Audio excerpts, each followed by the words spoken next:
Leero ebitongole ebyenjawulo ebiri ku ddimu ery'okulwanyisa okujjanjaba n'okulwanirira eddembe ly'abantu abawangala n'akawuka akaleeta mukenenya basisinkanye akakiiko ka paalamenti ak'ebyobulamu ku nsonga y'ekiragiro ky'omukulembeze w'eggwanga lya Amerika Donald Trump kye yayise ekiyimiriza obuvujjirizi Amerika bwe yali ewa amawanga okuli ne Uganda mu byobulamu omuli n'okuyamba abantu abawangala n'akawuka akaleeta mukenenya. Time will come when the donors will leave. Dr. Vincent Bagambo muteesiteesi omukulu mu kitongole ki Uganda AIDS Commission agamba butuukidde olwaleero nga bannayuganda akakadde kamu emitwalo 49,200 be bawangala n'akawuka akaleeta mukenenya nga kuba n'ebitundu 9 ku bo be bali ku ddagala newankubadde ng'eggwanga litambudde olugendo lunene nnyo mu kulwanyisa akawuka kano. The estimated number of people living with HIV is 1,492,000 and this is as of December 2023.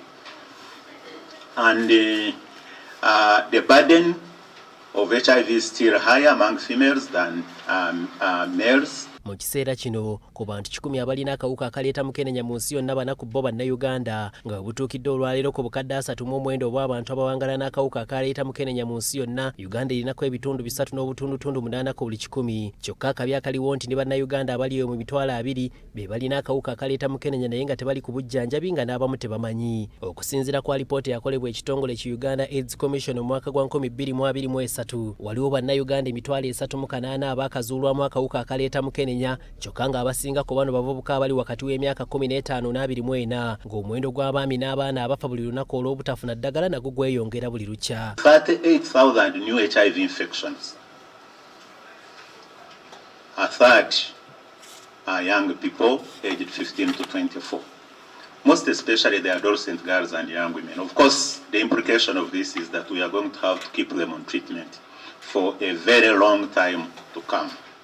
Embeera eyongedde okutabukana ddala ku buyambi nga babadde buli mwaka bakozesa triliyoni 1.9 okutuusa obuweereza ku balina obulwadde buno nga ku zino gavumenti ya Uganda ebadde ereetako bilioni 2.3 zokka era ezisigadde zonna zibadde ziva mu bavujjirizi naddala eggwanga lya Amerika nga liyita mu kitongole kyayo ki PEPFAR. Akattuwe kali nti ssente Amerika zeebadde wa Uganda zibadde zikozesebwa mu kusasula abasawo 4,332 abayambi b'oku byalo bayite community health workers 1,669 nga kati bino byonna byakomye. It's not just a mere freeze, it's a freeze on our lives. They are closing our blood. We are dying slowly and we are only thinking, our parliament, does it think like us? Does it represent us?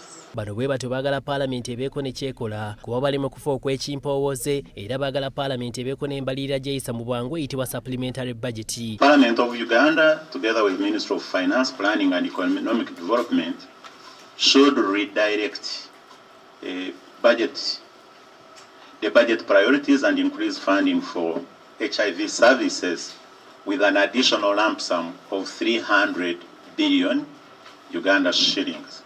Ababaka bagamba kisoboka paalamenti okuyisa ssente zino kubanga nnyingi ze bazze bayisanga ne giziraga kizibu okuzirondoola wabula basabye ne gavumenti okulekerawo buli kiseera okulindiriranga obuvujjirizi okuva mu mawanga amalala. Era nze nkiwagira nti abantu bano baweebwe ssente ezigenda okutuyambako okufuna eddagala mu ddwaliro ne bano abalwadde okujjanjabibwa naye ekyennaku era mu byonna ogenda okulaba nga ebiseera ebisinga ssente bwe tuziisa tezituuka gye zirina kutuuka. Research yeetaagisibwa Uganda esobole okwetengerera nga gwe tobeerawo ku lwabali kubanga ekyo kya bulabe nnyo okubanga osaba kubanga omuntu asaba era yakuwa ne conditions. Ababaka era bagamba ke kaseera gavumenti eyongera amaanyi mu kukwatira kw'abakugu abanoonyereza ku bujjanjabi obw'enjawulo kuba weebali naye ate balekererwa era abamu batuuka n'okugenda emitala w'amayanja okukolera mu mawanga amalala. Waliyo n'abamu abakikoledda naye nga Ministry y'ebyobulamu n'ekitongole ekya World Health Organization kibalwana ate bulwanyi olw'okuba nti bafirika.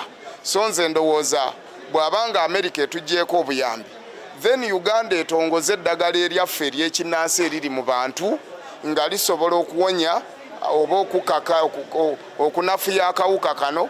Hasif Sekiwunga, BBS Terefayina, Gambuuze.